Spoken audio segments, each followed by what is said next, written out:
Baik, Assalamualaikum warahmatullahi wabarakatuh. Perkenalkan, saya Muhammad Ibnu Sina. Di sini saya ingin membuat video eh, mengenai kewirausahaan untuk memenuhi tugas kewirausahaan saya. Jadi, di sini saya akan mengulas profil seorang pengusaha muda dari channel YouTube Pecah Telur dengan judul Video Pengusaha Muda ini Meraup Omset 2,5 miliar dari jualan kopi. Jadi, siapa sih sosoknya? Jadi, yang dibahas di sini adalah bernama Satrio Gumilang, pemilik dari Samsat Rotisserie yang berbasis di Ponorogo. Jadi video ini menceritakan eh, dari transisi karir dari Satrio yang awalnya dari seorang barista profesional di Qatar yang dengan memiliki gaji yang cukup besar dan memutuskan pulang untuk Indonesia untuk merintis usaha sendiri ya dari nol dan bahkan mendapat kerugian dari bisnisnya ini.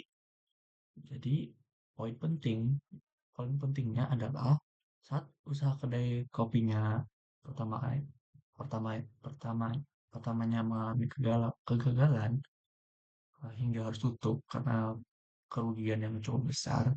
Satrio menjelaskan bahwa penyebab dari kegagalannya tersebut adalah faktor pemikirannya yaitu idealisme yang eh, terlalu tinggi tanpa dibarengi dengan manajemen bisnis yang tepat. Jadi setelah melakukan evaluasi, eh, Satrio mengubah modal usahanya menjadi roastery atau pengolahan biji kopi. Fokus pada pasar B2B, ini Satrio berhasil membawa bisnisnya tumbuh signifikan yang awalnya rugi sangat besar hingga mencapai omset yang sangatlah besar. Nah, terkait urgensi pendidikan bisnis eh, bisnis bagi anak muda di usia sekolah. Jadi berdasarkan pengalaman Satrio ini dapat memberikan gambaran yang bisa kita lihat lah bahwa kegagalan di awal usahanya itu bisa ditunjukkan bahwa dikarenakan bukan karena hanya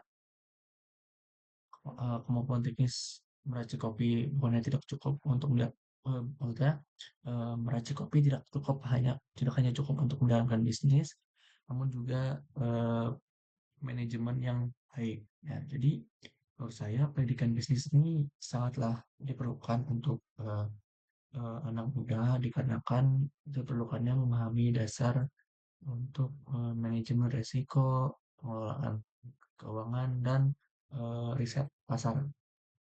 Dengan adanya teori yang sudah dapat mempelajari teori lebih awal sejak dini, para calon pengusaha ini bisa meminimalisir kesalahan-kesalahan yang disebabkan olehnya kurangnya pengetahuan. Nah, hal ini juga membantu membangun pola pikir yang lebih terstruktur dalam menghadapi tantangan ke depannya. Baik, sekian saja dari saya. Seperti itu. Wassalamualaikum warahmatullahi wabarakatuh.